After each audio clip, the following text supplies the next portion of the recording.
Je voudrais lire encore donc quelques autres textes, aussi dans Éphésiens.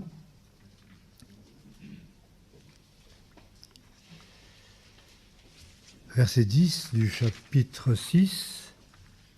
Au reste, fortifiez-vous dans le Seigneur et par sa force toute puissante. Revêtez-vous de toutes les armes de Dieu afin de pouvoir tenir ferme contre les embûches du diable. Et puis nous pouvons lire encore d'autres textes dans 1 Thessaloniciens, dernier chapitre, verset 7. Donc 1 Thessaloniciens 5, verset 7. « 6. Ne dormons donc pas comme les autres, mais veillons et soyons sobres. Car ceux qui dorment, dorment la nuit, ceux qui s'enivrent, s'enivrent la nuit. Mais nous, qui sommes enfants du jour, soyons sobres, ayant revêtu la cuirasse de la foi et de la charité, et pris pour casque l'espérance du salut. En effet, Dieu ne nous a pas destinés à la colère, mais à la possession du salut par notre Seigneur Jésus-Christ. Dans la première épître de Pierre, au chapitre 1, verset 13.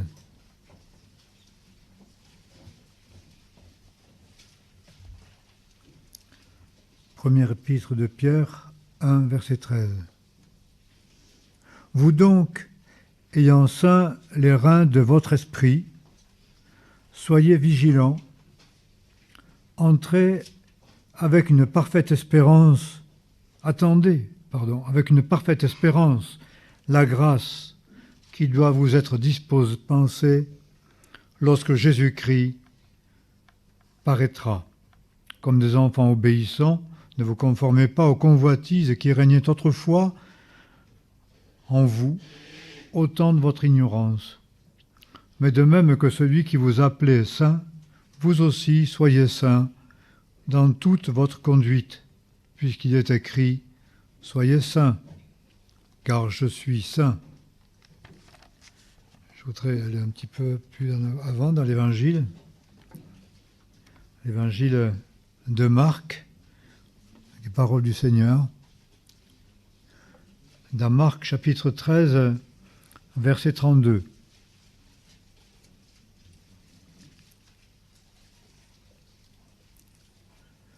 Pour ce qui est du jour et de l'heure, personne n'en sait rien, pas même les anges dans le ciel, ni même le Fils, mais seulement le Père.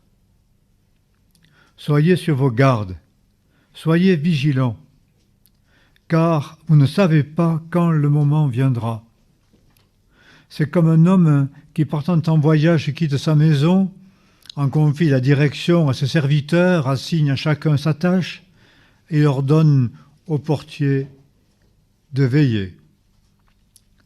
Veillez donc, vous aussi, car vous ne savez pas quand le maître de la maison viendra, si ce sera le soir ou à minuit, ou au chant du coq ou le matin.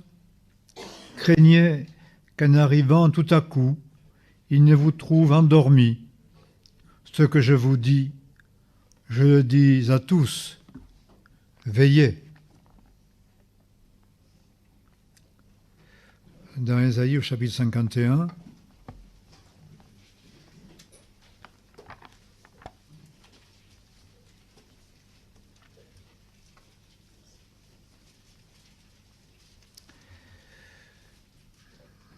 l'ordre de Dieu à Israël au sujet de Babylone.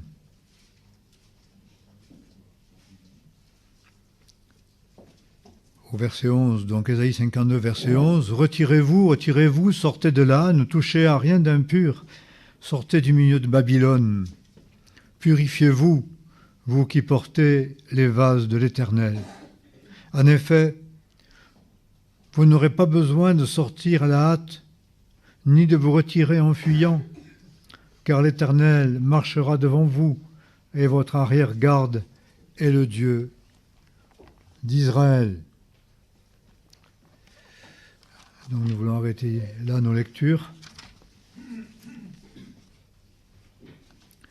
Veillez avec soin sur toute votre conduite et comportez-vous non un homme insensé, mais un homme sage. Saignez les reins de votre esprit. Cette réflexion, cette exhortation de Pierre, par exemple, saignez les reins de votre esprit, est certainement une image qui nous invite à la fermeté de l'esprit. L'esprit, par définition, n'a pas de reins.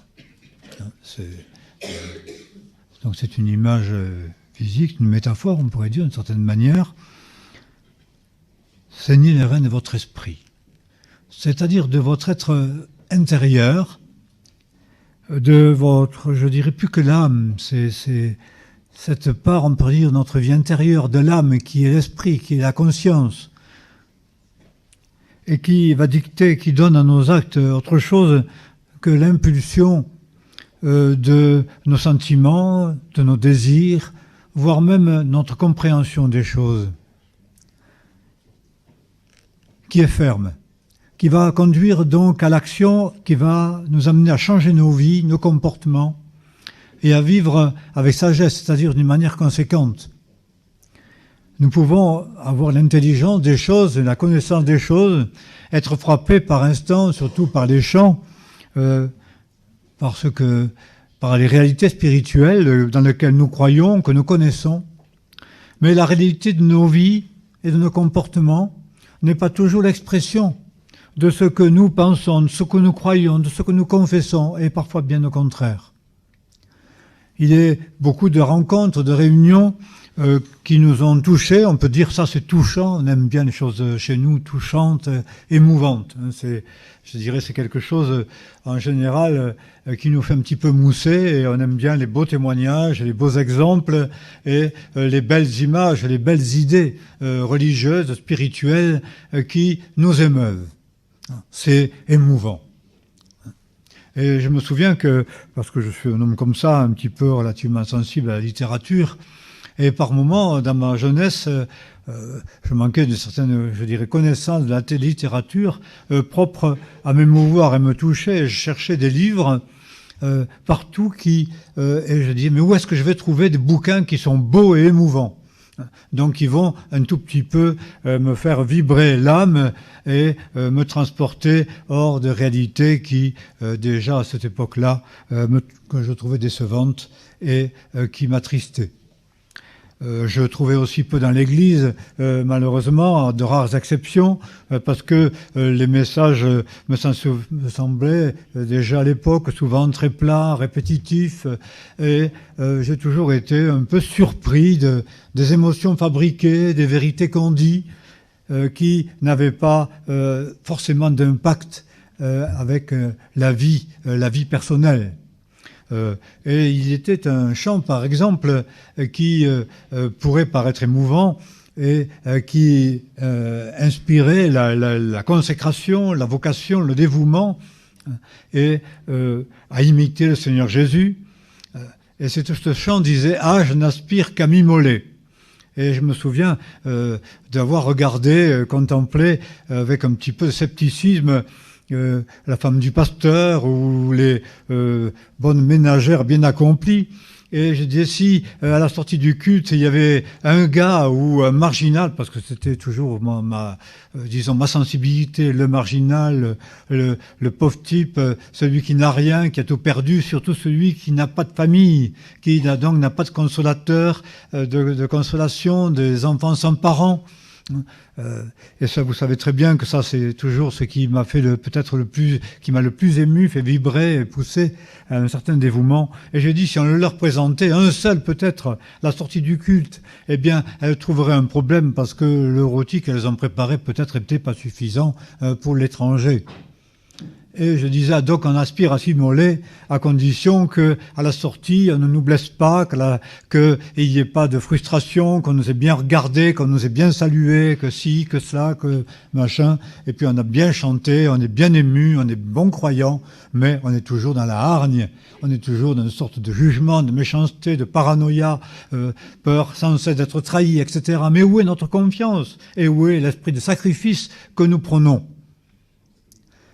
Nous pouvons aussi voir de la même manière lorsque peut-être nous sommes frappés de maladies mortelles, telles que Kierkegaard d'ailleurs l'a décrit, la maladie mortelle, c'est-à-dire celle qui risque d'abréger nos jours. Eh bien, peut-être à part que nous soyons quelque peu mystiques, et parfois certaines personnes arrivent facilement à voir, je dirais, se faire mousser l'âme un tout petit peu dans une forte d'exaltation, de sorte que l'épreuve va les grandir à leurs yeux, aux yeux des autres, parce qu'il y a des mots qu'on dit, des phrases qu'on répète et qui peuvent suffire à certaines personnes, mais qui ne représentent pas véritablement la réalité, puisque l'épreuve ne va pas les amener à plus d'amour, de consécration, de service, de dévouement, etc., etc., mais bien au contraire à, disons, ayant traversé l'épreuve, être plus grand encore et pour pouvoir mieux jouir de l'impact et avoir une aura parmi les chrétiens, dans l'Église, mais pas du tout les fruits que comporte l'épreuve, qui l'épreuve nous humilie, nous abaisse et nous amène alors bien sûr à compter nos jours et à nous consacrer davantage et manifester finalement au sein de nos familles et des proches un dévouement, un abandon, un esprit de sacrifice. Tel est, je dirais, le sens des épreuves. Mais très souvent, les magnifiques chants du ciel que nous chantons s'éloignent très vite de nos consciences et de nos cœurs. Et l'espérance qui se manifeste là alors est parfois bien pâle. Et nous pouvons donc nous poser beaucoup de questions quant à ce que nous proclamons et que nous croyons d'une certaine manière et la réalité profonde de nos cœurs, de nos vies qui nous laissent en paix, qui nous permettent de vivre le repos de sorte, et je pensais ces derniers temps, bien sûr, à la retraite. Vous savez, bon, comme ça, à la retraite, donc on passe à la fin de ministère, on pense peut-être aussi à la fin de sa vie. Je crois qu'il n'est plus un jour où je ne pense à ça, où je ne pense à la mort, et surtout ce qui précède la mort, c'est-à-dire l'affaiblissement, la souffrance et surtout cette humiliation de la vieillesse, car on ne le sait pas, mais je le découvre, il y a une certaine humiliation, parce qu'il y a beaucoup de choses qu'on pouvait faire et qu'on ne peut plus. Et c'est la réalité, on peut dire, le chemin de toute la terre. Mais l'espérance que nous proclamons, et nous avons de si beaux chants quant à l'espérance, et nous avons des si beaux chants de consécration. Et parfois, lorsque je nous entends chanter, parce que malheureusement, je n'ai jamais pu vraiment bien chanter, et aujourd'hui, je ne peux pratiquement plus du tout chanter. Donc, les chants ont peut-être plus d'impact sur ma conscience. Tout ça, c'est pas hors contexte. Saignez les reins de votre entendement. Conduisez-vous non comme des insensés, mais comme des sages. C'est-à-dire que votre vie soit conséquente par rapport à ce que vous comprenez. Que notre vie soit le reflet de ce que nous avons ressenti. Que l'émotion que nous avons connue ne soit pas passagère, mais qu'elle nous accompagne sans cesse et qu'elle ait dans notre vie des conséquences, on pourrait dire visibles. Voilà. Alors nous savons, nous chantons, nous avons compris, nous avons des émotions religieuses que nous communiquons les uns aux autres dans les chants et les cantiques, ce qui est extrêmement important. Du reste, le texte le dit, quand il est dit « Sois vigilant, veillez », il est dit « Entretenez-vous par des hymnes, des cantiques spirituels, chantant de tout votre cœur les louanges du Seigneur ». Donc, le retentissement de nos louanges, de la confession de nos foi, de notre foi, de ces mots que nous disons et que nous acceptons, que nous croyons, parce qu'ils sont chantés avec conviction, soit véritablement vécu dans notre être intérieur profond et nous donne en toutes circonstances et en toutes circonstances une réaction conforme à ce que nous proclamons. Or, c'est souvent l'inverse. Après des années de vie chrétienne, on pourrait dire quand notre lampe vacille d'une certaine manière, c'est ce qui est que nous n'avons plus, la maîtrise extérieure des choses et l'apparence. Notre entendement, notre être intérieur vacille. Et ce qui va paraître de nous, et c'est, je dirais, un peu ma crainte, qu'est-ce qui va paraître de moi si par hasard Dieu permettait un Alzheimer? Ça, c'est ma grande hantise, l'Alzheimer. Alors, dès que je commence à oublier les choses et à plus pouvoir retenir les choses, et c'est malheureusement mon cas, moi, la littérature, je retenais bien ce que je lisais. Je savais toujours le livre que j'avais lu, je pouvais en donner un résumé, comme Jérémie aujourd'hui. Je savais le titre, je savais les copocs, je savais le nom de l'auteur, quel était l'auteur, quels étaient les autres livres qu'il avait écrits, enfin, je n'avais pas de mal pour ça. C'est le seul sujet sur lesquels je n'avais pas de mal. Mais là, ça allait tout seul, parce que c'était, un peu dire, ma vie. Mais aujourd'hui, je lis un livre, au bout de 6 mois, je ne sais plus ce que j'ai lu, même avant, et parfois même, tout en le lisant, il faut que je regarde de nouveau le titre et le nom de l'auteur pour savoir de qui a écrit ça, et dans quel livre je lis. Alors, vous comprenez bien ma crainte.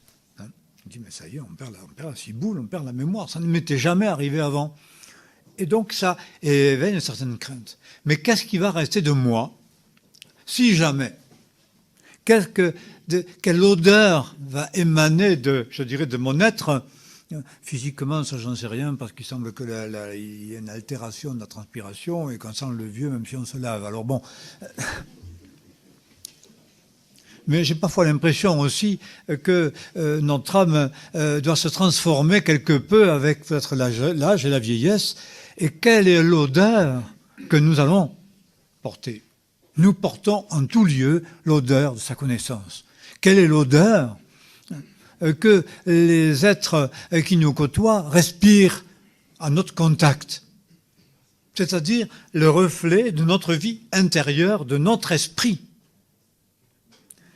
Et c'est une crainte qui nous invite alors bien sûr à rester éveillés quant à nous-mêmes, à nous laisser mettre à nu par la parole et à nous laver. Nous savons que le texte que nous lisons est précédé, parce que Jérémie l'a lu, et je lui ai dit, mais il faut le lire.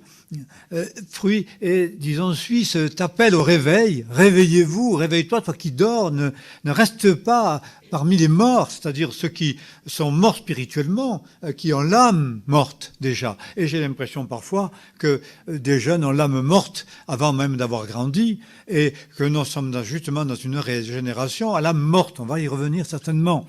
Donc, nous sommes invités dans ce texte à ce réveil, relève-toi d'entre les morts.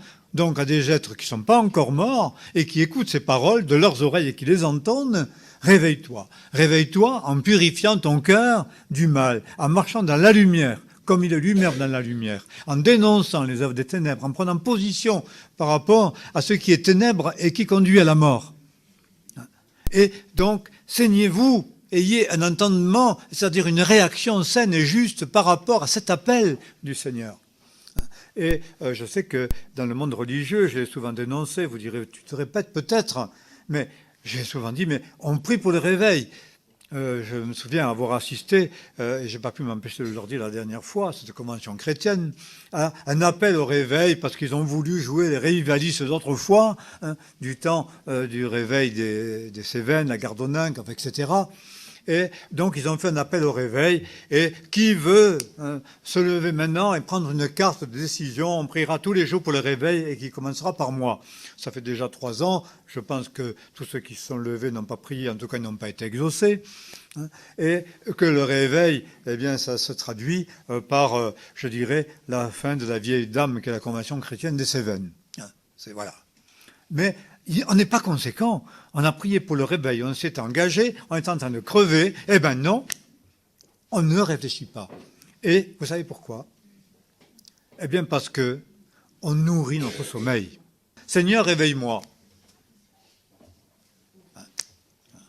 Et quand il nous réveille, on met la main sur le réveil et on dit « je dors encore un quart d'heure ». Et on dort 2 heures. Voilà. Le Seigneur nous appelle à nous réveiller et nous disons « réveille-nous ». C'est un petit peu comme cette dame dont j'ai cité l'exemple, on m'en a reparlé il n'y a pas longtemps, de cette dame très, je dirais, très religieuse et très mystique. Elle est venue une fois assister à une réunion, elle a été touchée dans sa conscience. Elle m'a dit, à la sortie, elle est venue vers moi, parce que ça fait partie de ces dames un petit peu agressives, qui, quand elles sont là, dans toute l'ampleur de leur petite personne, elles savent bien se manifester. Donc, elle est venue me trouver, elle m'a dit, ah, votre message m'a bouleversé, m'a remué. Alors, je suis troublé. Alors j'ai dit, Seigneur, tu sais que je ne peux pas, alors à toi de jouer. Je dirais, c'est l'inverse de quelqu'un de sage, de quelqu'un de conséquent. Mais n'est-ce pas, de manière grossie, vue à la loupe, le reflet de notre vie bien souvent? Et je dirais, si nous ne nous voyons pas, parce que nous croyons dans le bon chemin, il faudrait quand même que nous regardions le miroir des autres et le miroir de la parole et tirer nos conclusions. De ne pas être comme des insensés qui voient dans le miroir le visage naturel. C'est insensé parce que l'ayant vu, eh bien, ne se lavent pas et ils vont se présenter en public tout sales. Le regard des autres va déjà leur refléter qu'ils ne sont pas propres. Mais qu'allons-nous faire, nous? C'est que le miroir que nous envoient les autres, c'est les autres qui sont des miroirs du musée Grévin. Vous comprenez? C'est des miroirs faussés, ce sont des miroirs faussés. Vous êtes vu au musée Grévin à Paris, je ne sais pas si vous êtes allé, il y a des genres de jeux de miroirs comme ça qui vous déforment. Maintenant, on ne va plus au musée Grévin, il y a sur Internet, il y a des applications qui le font et qui vous permettent d'envoyer votre visage déformé à tout le monde. Je trouve ça stupide, parce qu'à partir du moment où moi j'ai vu quelqu'un déformé comme ça, je le vois toujours de cette manière. Donc, n'ayez pas peur, vous n'aurez jamais de moi une image comme ça si c'est moi qui l'ai prise.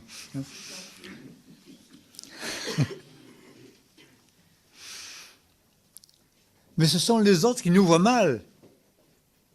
Quand la parole nous décrit, oh, c'est trop terrible, c'est pas possible que ce soit ainsi. Et donc nous nous réfugions dans un mensonge religieux. Nous nous réfugions derrière des théories que nous proclamons et que nous confessons. Cela ne reflète, et notre vie n'est pas le reflet de cela. Et nous nous sentons comme incapables d'avoir nous-mêmes, et je crois que c'est juste, malgré tout, un impact sur notre vie intérieure. Je dis tant parfois, je dirais, d'inflation de paroles, des mots qu'on dit. Et quand je pense que l'Ecclésiaste dit à un moment que tes paroles soient peu nombreuses devant Dieu, car il vaudrait mieux que tu aies dit que peu de choses, ou rien, que de dire une parole qui ne soit pas tenue, que de prononcer des serments qui ne soient pas accomplis. C'est certainement une des choses qui me ravage le plus dans mon ministère, qui parfois me décourage, en tout cas m'afflige. C'est de plus en plus ce que nous observons, c'est le divorce. Ou ne serait-ce que des couples qui vivent comme des ennemis sous un même toit. J'ai été témoin devant Dieu et devant l'Église de leurs serments et de leurs promesses de fidélité. Même devant les mères, à l'époque, on disait on acceptait d'être mariés jusqu'à ce que la mort nous sépare. C'est en tout cas ce qu'on disait dans les liturgies protestantes. Mais aujourd'hui, il y a une banalisation du divorce, de la séparation. On accepte dans son foyer des querelles de couple, un regard. Pourquoi? Parce que le regard de l'autre ne me plaît pas, ne serait-ce que ça. Qu'est-ce que j'ai dit devant Dieu? Qu'est-ce que j'ai promis? Qu'est-ce qu'est ma femme? Qu'est-ce qu'est mon mari? Quel est mon frère? Quelle est ma sœur? Quelle est l'église où je suis né? Qui m'a enfanté? Quel est mon père et quelle est ma mère? Nous ne sommes même pas capables d'avoir cette fidélité, cette fermeté intérieure qui nous conduit à une fidélité minimum de don, d'appartenance, de fidélité à son engagement, surtout quand il est dit devant Dieu. Que votre oui soit oui. Alors vous savez, au niveau religieux, on va discuter. Quand il est dit, ne prêtez pas de serment, mais que votre oui soit oui. Ben, vous savez, en général, dans le monde religieux, qu'est-ce qu'on fait? On va discutailler pendant la perte de vue sur s'il est juste de prêter serment quand le juge nous le demande. Alors vous avez des chrétiens qui sont très infidèles dans bien des domaines, mais par contre, ils ne prêtent pas serment. C'était les Ménonites. Donc, pour les procès, c'était hyper compliqué parce qu'il ne fallait pas... et leur témoignage, c'était ça. Ils faisaient un procès complètement injuste, mais ils ne levaient pas la main parce qu'ils ne juraient pas. Hein?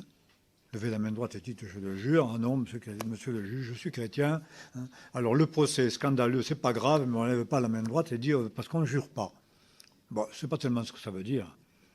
Ce que ça veut dire, c'est quand j'ai dit oui, j'ai dit oui. Et quand j'ai dit non, j'ai dit non. Voilà. Et que je ne vais pas prendre à témoin Dieu ou ma tête, mes cheveux et ceux de ma mère, hein, vous comprenez, pour vous donner une preuve que mon serment est vrai. Parce que je ne sais pas. Hein, parce que je ne suis pas maître de moi complètement. Parce que je ne suis pas responsable par rapport à l'autre. Que votre oui soit oui. Voilà ce que Jésus veut dire. Mais l'homme religieux discutaille sur l'annexe, mais pas du tout sur l'esprit même de la parole. C'est pourquoi notre conduite reflète guère, il me semble, quelque chose de sensé. Parce que l'infidélité est tellement tolérée. Si quelque chose me déchire, c'est bien cela, le divorce. Les séparations entre amis, les séparations entre frères, où on ne sait pas être fait serment entre soi-même et Dieu, nous serons fidèles, parce que quand on s'aime en tant qu'amis, on va aussi dire ça. Cette fidélité qui disparaît, cette charité, la charité du plus grand nombre se refroidira. Mais vous savez, et là, nous sommes dans un piège incroyable. Pourquoi? Parce qu'aujourd'hui, je fais une promesse par un texto, et je reviens sur ma promesse par un autre texto. Parce que l'écran fait écran en tout. Et que même le Verbe de Dieu et l'Écriture, disons, je vais la lire sur l'écran, et l'écran me fait écran. Et ne m'engage à rien au niveau de l'esprit, au niveau de ma vie intérieure, de ma conscience. C'est saigner les reins de votre esprit. Et nous sommes dans une génération, nous sommes dans un monde dans lequel nous sommes tous pris, qui fait que justement, notre esprit est insaisissable et semble comme absent. Notre conscience. La conscience qui nous conduit à la fidélité. La conscience qui nous place ne serait-ce que devant notre propre parole. Parce qu'on parle en l'air. Et on revient sur tout. Et ce qu'on dit, eh bien ça s'efface. Parce qu'un texto, ça s'efface tout seul. Au bout d'un certain temps. On ne sait même plus ce qu'on a dit. On ne sait plus ce qu'on a promis. On ne connaît plus son devoir parce qu'il n'y a pas de devoir et qu'on a des comptes à rendre à personne. Et parce que tout ce qu'on dit n'a pas plus la valeur que celle de l'instant. C'est notre génération, ça. Et c'est le grand piège dans lequel nous vivons. J'ai lu un livre qui dit justement tout cela tue l'esprit. Tout cela tue la conscience. Et nous sommes dans l'inconscience. Et nous cherchons cette inconscience. Et je dirais cette espèce d'ivresse. J'ai été surpris qu'au milieu de ce texte, qui est quand même spirituel, particulièrement, comme l'Épître aux Éphésiens, il dit simplement, quand il dit veillez, il dit ne vous enivrez pas de vin. Alors, aujourd'hui, le monde entier est chargé d'ivresse, c'est-à-dire ce que produit le vin, c'est l'oubli. J'oublie mes douleurs, j'oublie mes souffrances, j'oublie mes devoirs, j'oublie ma pudeur, j'oublie tout ce que je me devrais à moi-même, moi qui suis tellement, je dirais, tourné vers mon image et vers moi.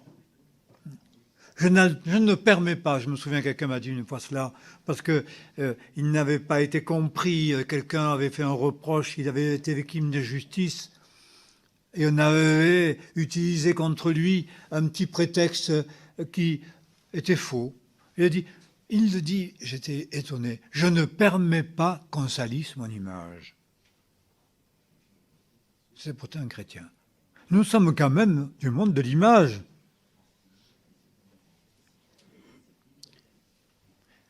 Nous sommes tellement chatouilleux sur l'image, lorsqu'on on touche à notre image. Comprenez?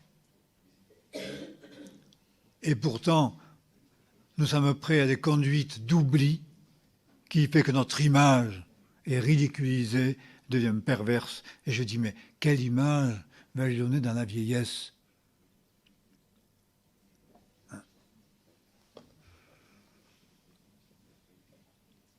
Dépouillé de tout, quelle image de je donne?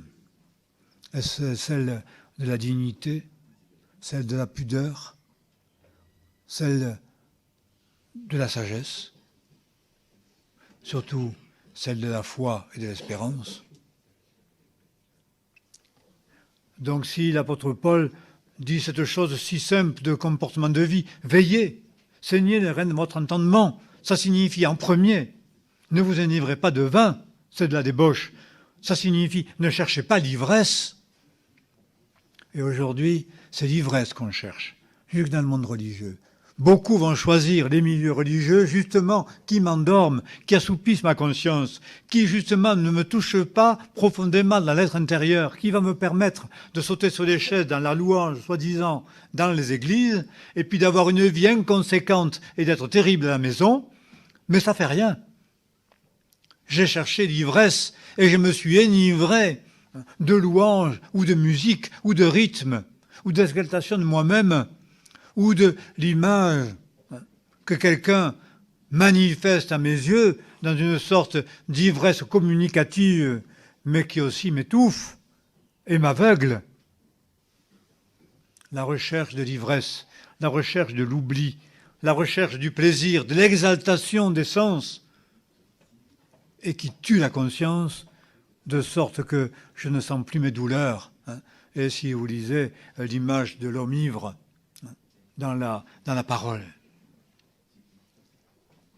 dans les proverbes, on m'a battu, je n'ai rien su. Quand me réveillerai-je, j'en redemande encore. L'avilissement même de l'être et de la conscience. Et nous la cherchons avec les écrans sans cesse, parce qu'il est tellement facile d'oublier ses solitudes, d'oublier ses angoisses, d'oublier surtout son devoir, bien sûr. Derrière son écran et derrière les images que je regarde, perte de conscience, parce que je vais voir des horreurs, je vais voir des abominations, et je vais m'habituer à l'abomination. Alors qu'il est dit, par exemple, de Dieu, ses yeux sont trop purs pour voir le mal, parce que le mal l'offense. Mais il ne nous offense pas, nous. Plus nous. Nos consciences n'en sont plus alertées ni averties. Nous nous habituons à voir le mal. Et le mal s'installe dans nos consciences. C'est pourquoi il est dit, justement, il va falloir, l'iniquité va grandir. Peut-être le Seigneur va revenir, parce qu'un des signes des temps, c'est que l'iniquité grandit. Ça aussi. Autrefois, quand je disais « Veillez, car le Maître va venir », et cela, il me semble, a quand même marqué une bonne partie de mon travail, de mon ministère, une bonne raison de cela. Parce que, en relisant ce texte, je me suis rappelé que c'était une partie de ma vocation, cela, veiller. C'est comme une maison. Le Maître s'en va pour un voyage, et il donne à sa maison une tâche, et il demande de veiller. Et c'était à l'époque, j'étais au service militaire, vous savez, et bien sûr pour moi c'est une perte de temps, j'ai eu beaucoup de peine à l'accepter au départ. Pourquoi? Parce que c'était le début de la mission, que j'allais me marier, et qu'il y avait beaucoup de travail dans l'œuvre. Et puis moi, contrairement à ce que j'avais souhaité, eh bien, à 23 ans, je dois faire mon service militaire. J'étais là pour 12 mois dans dans un camp semi-disciplinaire, et me retrouve à faire le planton. En plus, je ne comprenais rien, parce que moi, je ne comprends rien aux choses militaires. Je ne vais pas vous citer des exemples, je vous ferai très rire avec tout ça. Et un jour, eh bien, on me dit, On me dit, bon, il faut que vous soyez planton, vous allez faire planton au quart de nuit, etc., à l'entrée de la caserne, pendant 4 heures, de 2 heures du matin à je ne sais plus combien, enfin bref. Et puis c'était des moments où il n'y avait rien à faire, bien sûr, sinon on notait ce qui entrait, ce qui sortait. Mais il ne fallait pas dormir. Et moi, je me posais des questions quant à mon ministère. Je ne comprenais pas pourquoi le Seigneur permettait que, alors qu'il y a tant de travail, on allait faire des camps, vous comprenez, on était en train de construire une bicoque à Timothée qui se développait depuis. Et moi, je faisais mon service militaire. J'ai pas vu ma fiancée pendant 6 mois. Une fois en 6 mois, juste avant le mariage. J'ai l'impression, le jour du mariage, que je la connaissais plus. C'était un peu compliqué. Et donc, je comprenais pas. Je disais, mais c'est insensé. Ça va à l'inverse de ce que je veux faire. En plus, on m'avait promis une place d'aumônier. Elle m'avait été enlevée. Donc, j'étais un vulgaire 2e classe. Et je comprenais pas. Et donc, dans ce moment-là, j'ai un peu lu ma Bible en disant, mais Seigneur, que veux-tu que je fasse? Quel est mon ministère? Quel est mon appel? Et j'ai lu ce texte. Il demande au portier de veiller. Voilà. Bizarre. Il donne à sa maison, à ses serviteurs, et il demande au portier de veiller. Et j'étais portier. Et le portier, qu'avait-il à faire? Rien. Sinon noter les entrées et les sorties. C'est tout. Et c'était déjà une tâche embêtante, vous savez, parce que si je notais ceux qui rentraient à 2 heures du matin ivres, eh bien, ils risquaient d'avoir un gros problème, et moi, je devais le dire. Voilà. C'était mon job, c'était ma tâche, c'était ma responsabilité, mon devoir. Et ça m'a beaucoup parlé. Alors voilà ce que je te demande. Tu es portier, bien, sois portier. Qu'est-ce qu'il faut faire? Veille. Veille. Alors veille quoi? Veille en attendant que le Seigneur revienne. Voilà ce que dit le texte. Mais vous savez, il y a 20 siècles. Il y a 20 siècles, ces choses sont écrites. Et quand vous voyez des vestiges de villes détruites de 15 siècles, ou je ne sais pas, eh bien vous dites 20 siècles. C'était écrit, ça, avant la destruction de ces villes, à l'époque où elles étaient en plein essor. Depuis, ça n'est passé, il y a eu la destruction des empires grecs, romains, etc. Tout n'est que vestiges et pierres renversées. Mais les textes sont encore là et nous parlent encore. L'Église de l'époque était invitée à veiller parce que le Seigneur pouvait revenir n'importe quand. Et parce que le temps a passé, eh bien nous sommes plus près du jour. Et ça vient en tout cas quand on n'attend pas. C'était un impact, c'était une motivation quant à mon ministère. Il peut venir. Et il t'a demandé de veiller. Et aujourd'hui, eh bien, que fait le garde? Que fait la garde? Il veille jusqu'au matin. Même s'il est vieux, il veille. Avoir les yeux ouverts, les reins sains, les lampes allumées. Cette lampe de la conscience et du cœur.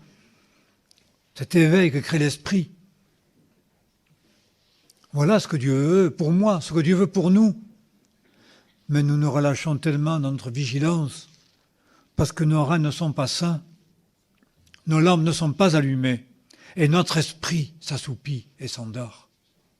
La parole entendue ne va pas créer, ou bien rarement, la réaction appropriée à cette parole. J'ai été très, très heureux, très édifié il n'y a pas longtemps parce qu'un ami, un frère que j'aime beaucoup, a été averti. Je lui ai écrit un mail qui me faisait mal à moi-même et j'ai dit il faut lui envoyer. Il l'a reçu, il l'a dit, il l'a confessé, il a pris position. Son esprit a été saisi, ça a changé et c'était visible. Mais c'est si rare. Est-ce que si le Seigneur nous parle maintenant, et je ne sais pas s'il vous parle, ce qu'il vous dit, je vous dis ce que j'ai à cœur, ce que je crois comprendre, ce que le texte me dit à moi-même, cette difficulté que j'éprouve à être saisi en moi-même par la parole, dans ma conscience, de manière ferme, de manière à ce que cela change dans mes comportements et que je sois ranimé dans ma vocation d'éveiller. Moi qui ai envie de me laisser endormir par le confort de la retraite parfois. Mais le Seigneur le permet-il? Quelle est donc notre vocation? Et vais-je, parce que je l'entends, vais-je, parce que je le dis, être plus vigilant encore, être plus réveillé encore, c'est-à-dire être sage et avoir un esprit saisi, sain, ferme, prêt au combat, prêt à l'œuvre, prêt à la confession de la foi, prêt à la prière, prêt à l'invocation, à la supplication. Jérémie me disait un texte de Kierkegaard, il a des bonnes lectures, qui disait qu'il était plus difficile de mobiliser son esprit pour une prière fervente dans la supplication que de prendre une ville. Ben peut-être. C'est pas ça? Parce que, vous comprenez, je dis oui, ben en effet, on dit toujours je te supplie, aie pitié, ou quoi encore, les mots qui sortent. Je crie à toi, mais dire je crie remplace le cri, dire je te supplie remplace la supplication, etc. Donc les mots ont remplacé les réalités. Et des fois je dis c'est ma faute parce que ces mots-là, je les ai dit si souvent. C'est ce que je lui dis d'ailleurs, c'est à cause de moi. C'est moi qui dis ces mots et on les répète. Les mots suffisent-ils à remplacer la réalité du cœur? Est-ce cela la sagesse que le Seigneur attend? Avoir les reins sains, la conscience saine. Je suis d'accord, j'adhère, je crois. C'est vrai au fond. Combien de fois j'ai entendu cela? Je sais que c'est la vérité. Mais bien que sachant que c'est la vérité, je ne vais pas répondre à l'appel du Seigneur. Mais qu'est-ce que je fais là? Est-ce ça une attitude sage, raisonnable, sensée de l'homme qui sait, de l'homme qui croit au fond de lui-même mais qui ne confesse pas sa foi? Il n'est pas sauvé. Sauvez-vous de cette génération perverse. C'est-à-dire, saignez les reins de votre entendement, soyez des hommes, arrêtez d'être des lavettes spirituelles qui savent, qui croient et qui vont peut-être le dire en douce et en secret, mais qui ne vont pas le confesser et qui ne vont pas accepter que leur vie change, qui ne vont pas accepter de dire à l'Église, j'ai péché là, je demande pardon, d'aller trouver l'autre qui a quelque chose contre moi et de ne pas attendre qu'il vienne, mais d'aller vers. J'ai appris ça, vous savez, dans les collaborations. Si je commence à attendre que mon collaborateur fasse ce que j'imagine qu'il devrait faire pour moi, eh bien, je peux toujours courir parce qu'il ne va pas deviner. Hein? Jérémie n'est pas un devin. Donc, je peux attendre. Et il ne fait pas ce que j'attends. Ça m'est arrivé autrefois, ce genre de truc. Et finalement, j'ai dit, mais enfin, c'est parce que tu n'as pas l'humilité d'aller lui demander. Voilà. C'est tout. Tu n'as pas l'humilité d'aller le voir et le rencontrer et lui dire, voire demander pardon. Mais même pas celle de demander. Il devrait savoir s'il m'aime. Ça, c'est l'attitude des femmes, vous savez. Malheureusement, je suis désolé, mais dans les couples, c'est souvent comme ça, en tout cas chrétiens. S'il m'aime, il devrait faire cela, il devrait savoir que j'en ai besoin. Et je le lui ai dit, mais tellement dit vaguement, que finalement il n'a pas bien entendu, surtout il est ici et sourd, mais je ne me répète pas. Ben c'est tout. C'est un grand orgueil, et c'est une grande désobéissance à l'amour et à la parole. Alors j'ai appris à dire à Jérémie, tu peux m'aider s'il te plaît? Il n'y a rien qui l'aime autant que ça, et qui le réjouisse. Mais si j'attends en boudant, ben je peux toujours courir. Hein? Surtout avec lui d'ailleurs. Si tu boudes, tant pis pour toi. Hein? Mais évidemment. Mais ne serait-ce que ça. Qu'est-ce que je fais? Est-ce que je fais, moi qui suis tellement connaisseur de l'amour que les autres me devraient, que j'ai oublié l'amour que je dois moi? Par fidélité à mon oui. Par fidélité à l'amour. Tout simplement. Est-ce que je suis prêt à l'obéissance, c'est-à-dire à avoir une vie conséquente par rapport à ce que je sais, ce que je crois et ce que le Seigneur me demande? Voilà. Nous ne faisons pas. Nous laissons passer. Nous ne sommes pas des hommes de Dieu. Alors nous pouvons nous poser la question, mais comment se fait-il que le réveil ne vienne pas? Ben, tu ne te réveilles pas. C'est tout. ben tu ne tires pas tes conclusions et tu ne tires pas en conséquence. Donc je me permets d'écouter Dieu. Je lui demande de me parler parce qu'on le dit. Parfois on dit « j'entends rien ». Eh ben, si tu n'entends plus rien, ben, c'est parce que quand tu as entendu, tu n'as pas voulu écouter. C'est tout simple ça. Parce que Dieu ne parle pas. Mais vous vous rendez compte? Nous permettons. Non, mais pour voir l'inconséquence profonde, la bêtise de nos raisonnements et de nos consciences. Nous sommes très vexés quand nous avons dit une fois quelque chose et que l'autre ne l'a pas entendu parce que s'il nous aime, il aurait dû. Combien de choses Dieu, le Créateur du ciel et de la terre, a dit, il m'a parlé, il m'a instruit, je n'ai pas écouté, je n'ai pas répondu. Dieu dit, si vous ne répondez pas quand je vous parle, je me complairai dans votre infortune et je créerai votre malheur. Voilà. Alors il n'y a rien de pire que le silence de Dieu qui ne répond plus parce que je n'ai pas écouté.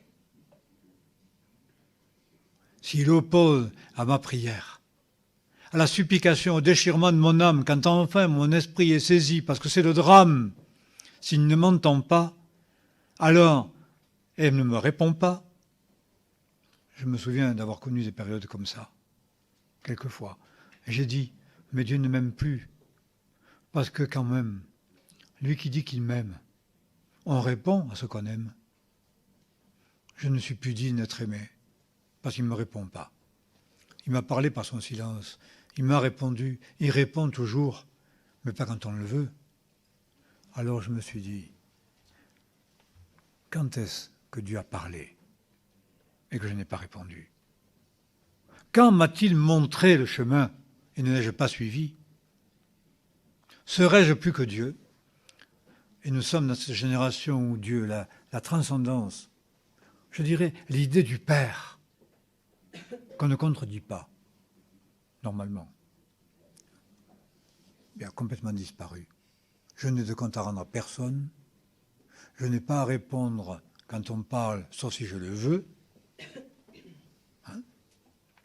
Et j'accepte que les voix du monde soient supérieures à toutes les voix intérieures et à la voix de Dieu, et quand c'est trop fort, je me saoule. Hein? Voilà. De toutes les manières. Pas seulement par la boisson. C'est-à-dire, je me plonge dans une sorte d'ivresse et d'inconscience. Et je dis que j'honore Dieu. Est-ce qu'il faut que j'astreigne Dieu, le Tout-Puissant, le Souverain, Créateur du ciel et de la terre, à me parler, jusqu'à ce qu'un jour je craque? J'ai peur de ça. Je préférerais être saisi aujourd'hui et répondre maintenant. Parce que si Dieu me parle, il n'en a pas le devoir.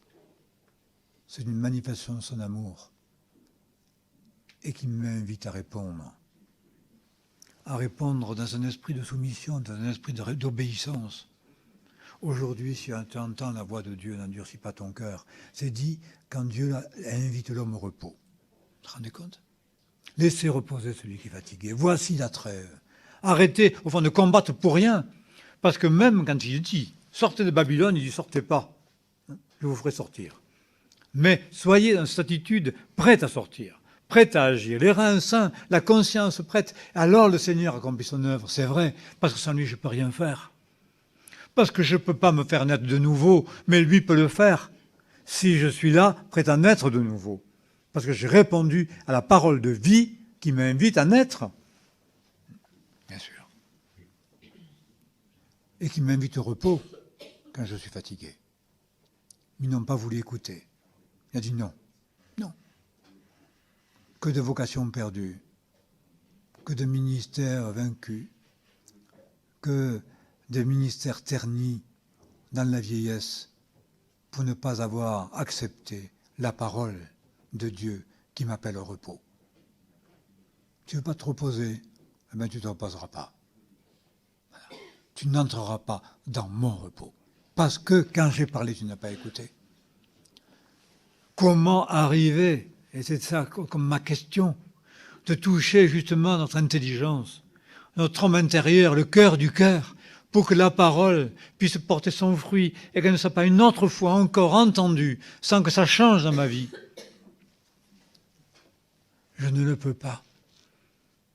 Il n'y a que la parole, car la parole de Dieu, les Épîtres aux Hébreux, est pénétrante. Elle sépare âme, esprit, jointure et moelle. Elle met à nu les sentiments, les pensées du cœur. Si j'accepte la parole, dans un oui, le cri de mon oui, moi qui sais que je ne peux pas changer et que je ne peux pas le faire. Mais si dans l'exposé même de ma douleur, de ma détresse, de mon incrédulité, de cette désobéissance inscrite dans ma peau et dans ma chair, je réponds au Seigneur dans ce cri-là, aie pitié de moi, Seigneur, il a pitié de moi. Et il amène à l'existence ce qui n'existe pas, la puissance de vie qui est en lui, dans sa parole, devient ma vie. On ne peut pas vaincre les murs qui enserrent nos cœurs. Il l'a vaincu. C'est le sens même de la croix. C'est quoi qu'on illumine, qu'on ne vit pas. Parce que quand on la vit, qu'on la connaît, on n'y met pas des fleurs et on n'y met pas des lumières. Et je dirais, on n'apporte pas trop son coup. Parce qu'on connaît ce qu'est la croix dans le cœur. On connaît l'œuvre de la parole. Que Christ visite nos cœurs. Laisse entrer le roi de gloire. Que le roi de gloire fasse son entrée dans nos cœurs. Nous prions.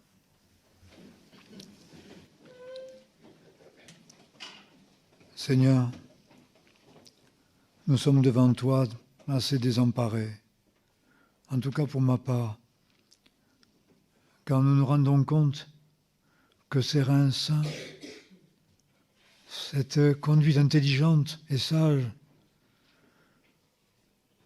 à laquelle tu nous invites est si loin de nous encore, qui a tant d'inconséquences, que nous réussissons si facilement à nous distraire, à étouffer la conscience, étouffer les chagrins, les inquiétudes, les fardeaux que tu nous donnes pour l'Église, pour les frères, pour nos jeunes, nos enfants, toutes ces choses, dans le bruit de la vie, dans l'ivresse du travail,